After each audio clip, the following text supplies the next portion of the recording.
नमस्कार। जन्म कुंडली अध्ययन के अंतर्गत ये जो जन्म कुंडली आपके सम्मुख है, ये एक 43 वर्षीय व्यक्ति की जन्म कुंडली है। ये जन्म कुंडली इन्होंने मुझे दिल्ली से भेजी है और इनके जो प्रश्न हैं, आइए सबसे पहले इसके बारे में हम बात कर लें।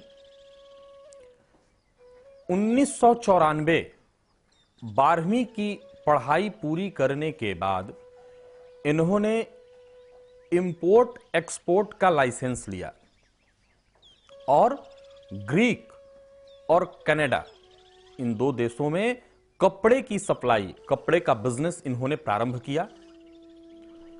कुछ दिनों तक यह बिजनेस चला, इनको काफी उसमें सफलता हासिल हुई। सो इन्होंने फिर आगे बढ़ चढ़ के कुछ और प्रयास, जब इंसान को थोड़ी सफलता मिलती है तो वो कदम बढ़ाता है। इन्होंने कुछ म्यूजिकल इंस्ट्रूमेंट वगैरह और जो आर्टिफिशियल ज्वेलरी वगैरह होती है उससे संबंधित, उसको भी इंपोर्ट करना, एक्सपोर्ट करना इन्होंने शुरू किया। यह बिजनेस भी इन्होंने प्रारंभ कर दिया। लेकिन 1999 में धोखा हुआ इनके साथ। वो व्यक्ति जिसके साथ ये बिजनेस कर रहे थे, उसका उद्देश्य ही था लूटना, ठगना। और जैसा कि इनको बाद में पता चला, लगभग 1.25 करोड़ रुपए का माल केवल इनसे ही नहीं और लोगों से, वो दिल्ली से कई लोगों को इस तरह से बेवकूफ बना करके कुछ दिन, शुरुआती दिन लाभ करवाया और बाद में लगभग 1.25 करोड़ रुपए का माल वो लेकर के चंपत हो गया। वहां पर कनाडा में इन्होंने संपर्क किया। यहां पर दिल्ली में कनाडा के दूतावास से कि लोगों ने कहा कि वहां से इनको सपोर्ट मिला। कहा गया कि आप केस लड़ना चाहते हैं तो हम वकील ठीक कर देते हैं। बहुत सारी परिस्थितियां आई इनके जीवन में, समस्याएं काफी इन्होंने देखा। कहने का जो मूल तात्पर्य है कि समस्याएं बहुत देखी इन्होंने। फिर बाद में इन्होंने मशीन से संबंधित, सिलाई मशीन से संबंधित कुछ बिजनेस शुरू किया। वहां भी इनको जबरदस्त घाटा लगा। फिर इसके बाद इन्होंने अभी वर्तमान समय में स्कूल में जा जाकर के कुछ किताबें, स्कूल से संबंधित जो किताबें हैं उसकी सेलिंग का बिजनेस शुरू किया। और साथ ही साथ जमीन का भी बिजनेस इन्होंने शुरू किया। लैंड, उसको खरीदना और बेचना, उसका बिजनेस इन्होंने शुरू किया। उसमें भी सन 2014 में लगभग 9 लाख रुपए का इनको नुकसान हुआ। कारण यह हुआ कि जिस व्यक्ति को इन्होंने जमीन दिया, इसमें कुछ इनके अपनी आप जो परिस्थिति थी, इन्होंने मुझे बताई कि कुछ कागजी कार्रवाई हुई तो होती है, जो लिखित तौर पर पूरी तरह से नहीं, केवल मुंह जबानी। उसमें मुंह जबानी के भरोसे ही इन्होंने उस व्यक्ति को 9 लाख रुपए दे दिए और एक दुर्घटना में उसकी मृत्यु हो गई और वो 9 लाख रुपए भी इनके डूब गए। इनका जो मूल प्रश्न है, ये चूंकि कुंडली का के बारे में इन कई ज्योतिषियों से मिले, कई लोगों ने कई सारी बातें कही, सारी बात इन्होंने मुझसे शेयर किया। आइए हम लोग पहले इनके जन्म कुंडली का अध्ययन करते हैं और देखते हैं क्या कहती है इनकी जन्म कुंडली। क्योंकि इनके जो कई एक प्रश्न हैं, उसमें से कुछ एक प्रश्न तो मैं आपके परिस्थितियों को समझ करके आप समझ ही गए होंगे कि कैसा प्रश्न होगा इनका। कुछ प्रश्न ऐसे भी हैं जहां इनका यह कहना है कि मैं जब नौकरी करता हूं किसी की तो मैं ठीक ठाक अवस्था में रहता हूं, लेकिन जब मैं उसी नौकरी का, उसी तरह का कोई व्यापार शुरू करता हूं तो मैं बर्बाद हो जाता हूं, डूब जाता हूं। ऐसा क्यों होता है मेरे साथ? आइए इनकी जन्म कुंडली का हम लोग अध्ययन करें। देखिए, ये जन्म कुंडली आपके सम्मुख है। मेष लग्न की जन्म कुंडली है। 1 नंबर का मतलब मेष राशि। तो मेष लग्न की जन्म कुंडली हुई। लग्नेश कहां बैठे हैं? तो द्वादश स्थान में, विनाश भाव में। लग्न का मालिक चला गया कहां पर? द्वादश स्थान में। लग्नेश 6वें, 8वें और 12वें भाव में हो तो निश्चित रूप से जातक को परेशान करता है। परंतु इनकी कुंडली में लग्नेश जहां पर जन्मांक चक्र में, यहां आप देख रहे हैं, वहीं नवमांश चक्र में वहीं पर बैठे हुए हैं, तो यह वर्गोत्तम है। लेकिन समस्या क्यों हुई, आइए इस पर भी गौर कर लेते हैं। देखिए, लग्न के एक तरफ जहां पर आप 2 नंबर देख रहे हैं, वहां शनि और दूसरी तरफ मंगल, एक पाप ग्रह, एक क्रूर ग्रह, और बीच में लग्न खाली। पाप कर्तरी दोष, पहला ही दोष जो बना लग्न को उसने काट दिया। जातक को जीवन में सफलता मिलते मिलते रह जाती है, बनता हुआ काम अंत में जाकर के बिगड़ जाता है। जब उसको लगता है कि मेरी जिंदगी अब बहुत बेहतर चल रही है, तभी उसको समस्याएं शुरू हो जाती हैं और उसका जीवन अस्त व्यस्त हो जाता है। तो पाप कर्तरी दोष पहला। दूसरा, इनकी कुंडली में जैसा कि इन्होंने कहा व्यापार, इतने सारे व्यापार इन्होंने किया कैसे? सबसे पहले यह जानने की आवश्यकता है। यह ठीक है कि ये धोखा खाए, नुकसान हुआ इनके साथ, लेकिन 12वीं क्लास समाप्त करते ही ऐसा संपर्क हो जाना, मैं फिर से कहूं कि धोखा इनके साथ हुआ, वो धोखा देने के लिए ही मिला था, लेकिन ये धोखा भी देने का कारण कौन बना? आइए व्यापार पर पहले नजर डाल लेते हैं। तो व्यापार के घर का मालिक कौन?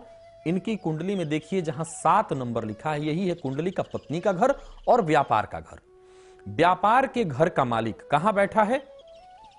तो जहां इस कुंडली में आप देख रहे हैं 10 नंबर लिखा है, व्यापार का मालिक चला गया कर्म स्थान में। शुक्र कहां बैठे हैं? तो शनि के घर में, बहुत अच्छा, परंतु किसके साथ? तो राहु के साथ। इसको कहते हैं अभोत्वक नामक एक दुर्योग। तो व्यापार के भाव, राहु जब कभी भी किसी भी ग्रह के साथ, जो 7 ग्रह हैं सूर्य से लेकर के शनि पर्यंत, राहु और केतु जब इन ग्रहों के साथ जुड़ते हैं, इनसे संयोग होता है, युति होती है, तो वो दुर्योग का निर्माण कर देते हैं।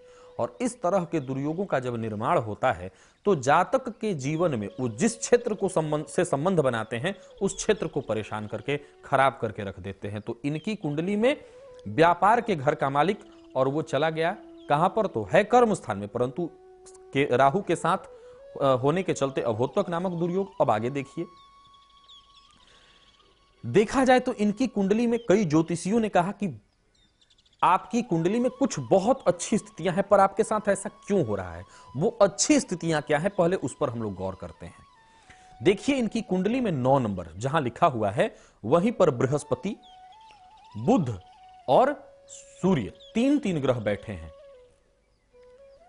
बृहस्पति की जो डिग्री है वो 0 पॉइंट है, 0.16 ग्रहों की जो डिग्री होती है वही उसके बल का निर्धारण करता है।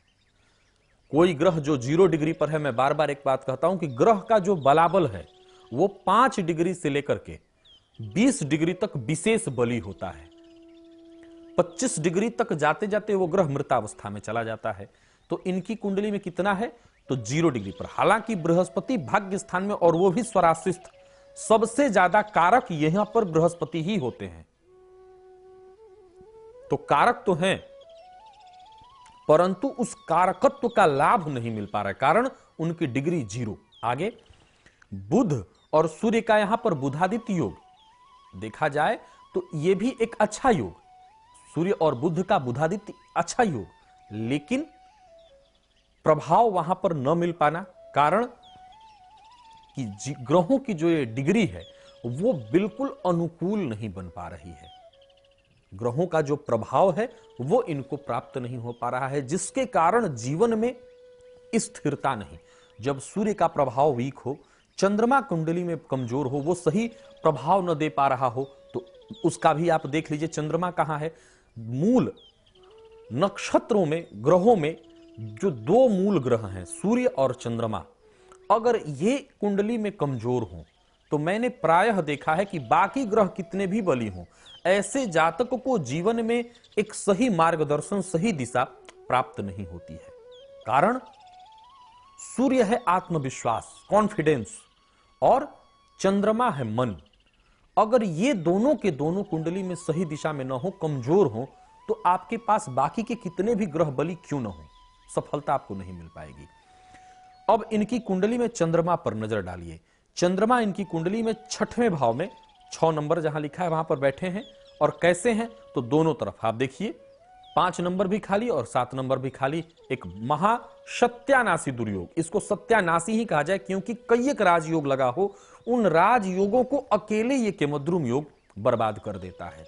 ज्योतिष शास्त्र में इस योग के साथ एक तर्क दिया गया है कि जातक अगर राजा के घर में भी पैदा लिया हो, जातक अगर राजा के घर में भी पैदा लिया हो और उसकी कुंडली में केमद्रुम योग हो, तो वो जातक धीरे धीरे अपनी मूर्खता, अपनी नादानियां, अपनी गलतियों से अपने साम्राज्य का विनाश कर देता है।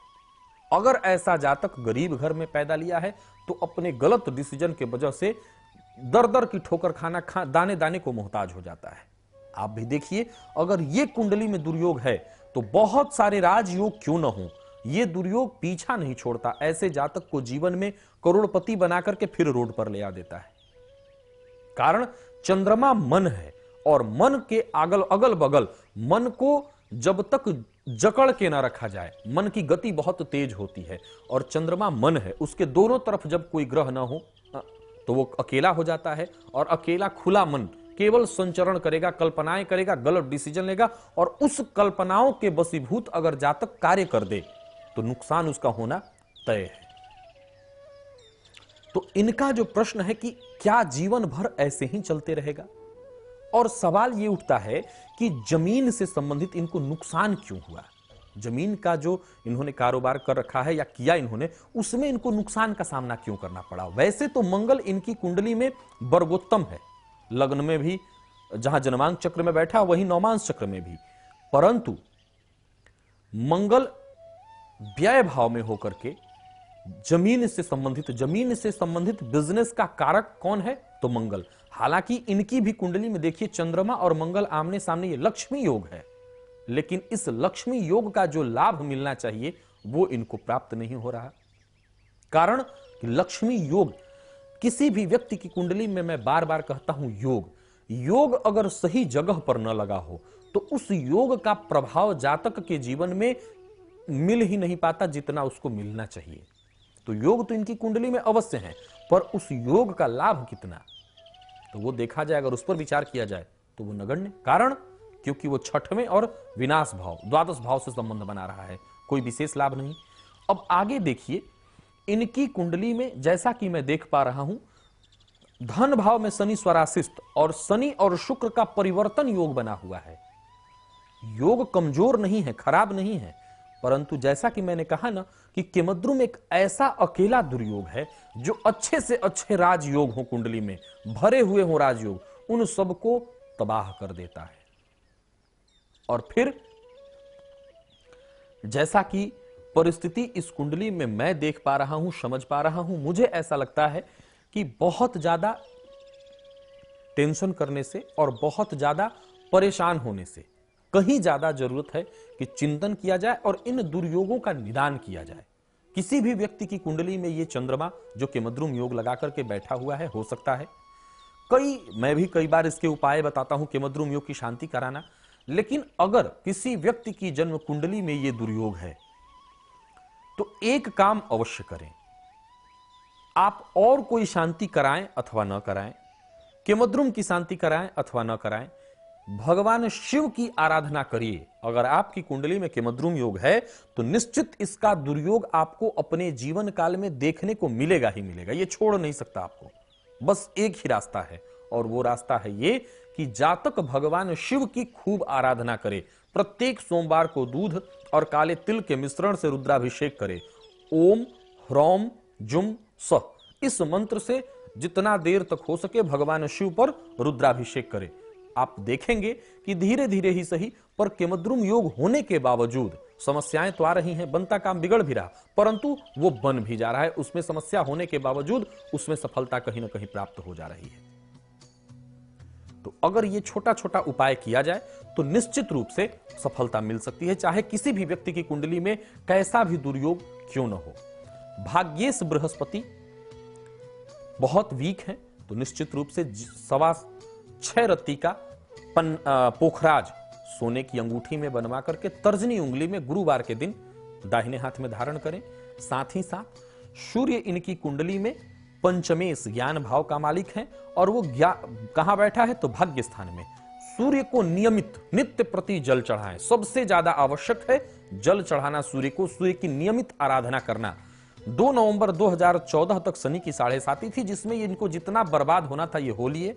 अब वक्त इनके पक्ष में, इनके फेवर में आ रहा है और निश्चित रूप से इनको सपोर्ट करेगा।